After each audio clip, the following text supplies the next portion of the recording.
Hello everyone, in this video we're going to go over how to do the ABC analysis, or sometimes called Pareto analysis.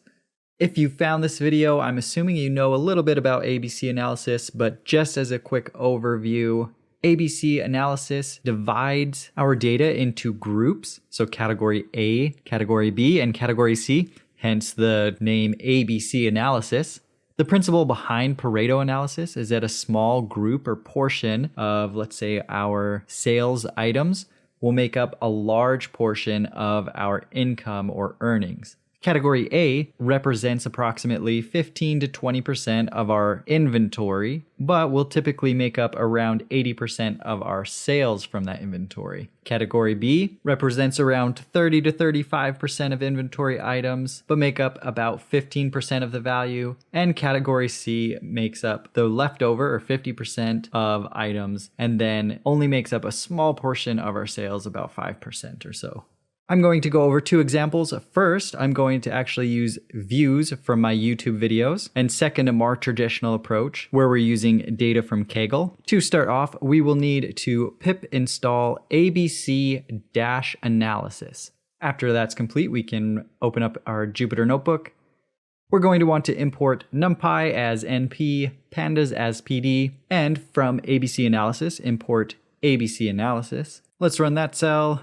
We're going to read in the data. You can access it here at bit.ly/YTV. Did anybody else watch YTV as a kid?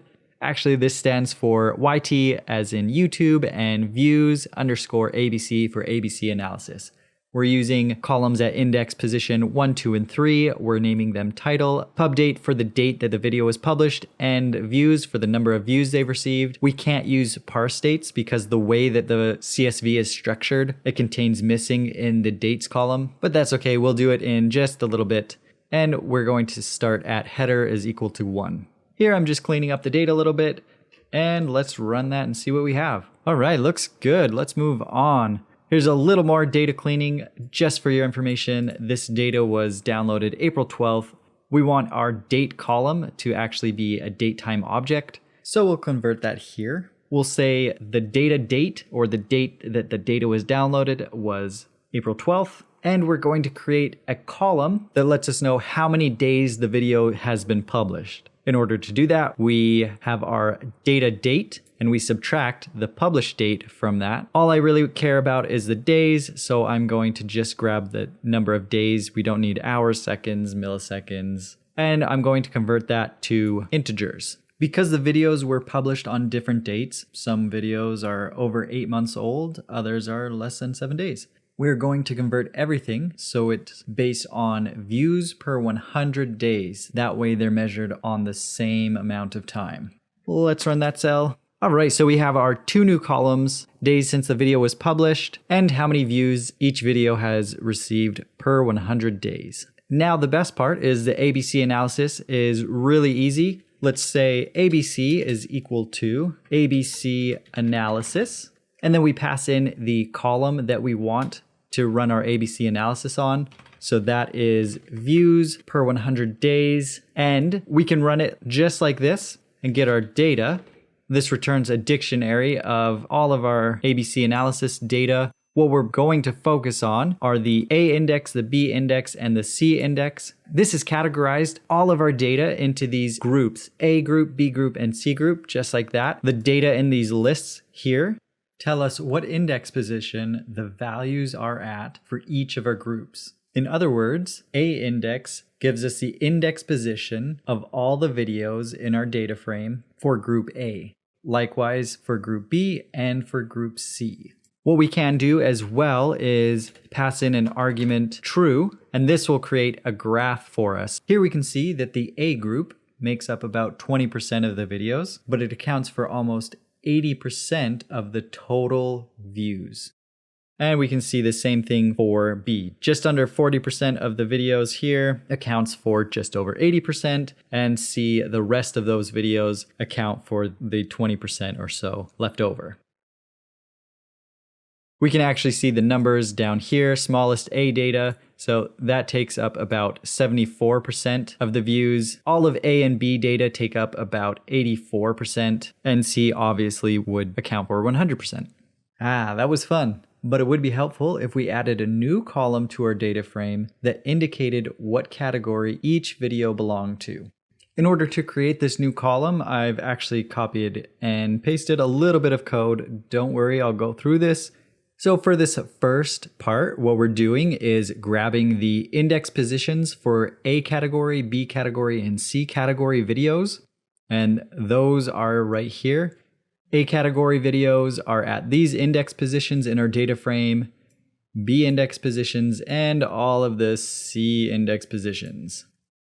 Now that we have the index positions, we can use NumPy select to create the column. Here we see that we're passing two arguments into NumPy select, condition list and choice list. The condition list provides all of the conditions that we're looking at. You can kind of think of it as an if-else statement. So if this first condition is met, where our A index is in the data frame, then what we're going to do is fill the column with A.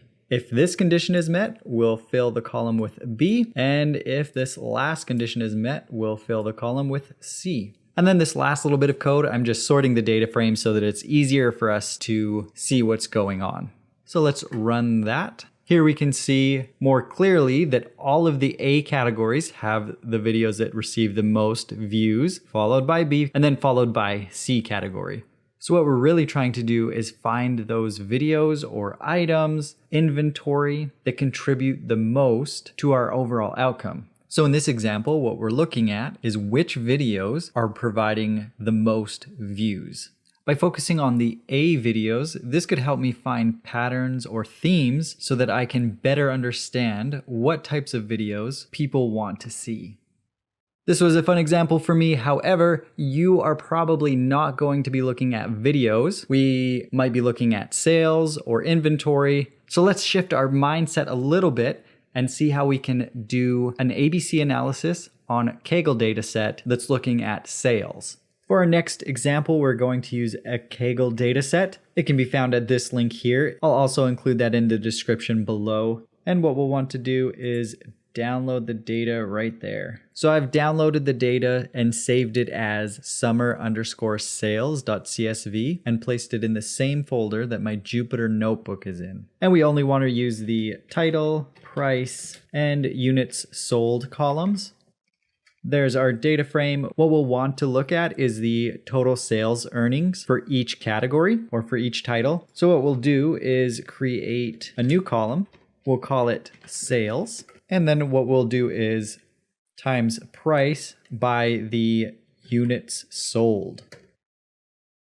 We'll run our ABC analysis again. This time we'll pass in sales, and why not create that graph? Let's scroll up, copy this information here. This is all the same except for what we're going to want to do is change views per 100 to sales. And there we go. We have our A, B's, and C categories. We can see how many items are in our A, B, and C categories by looking at the value counts. So we see we have 353 all-star items in our A category. We have 154 items in our B category and over 1,000 in our C category. If you have any other questions about ABC analysis and Python, please leave them in the description below and I'll do my best to answer them. Thanks for watching.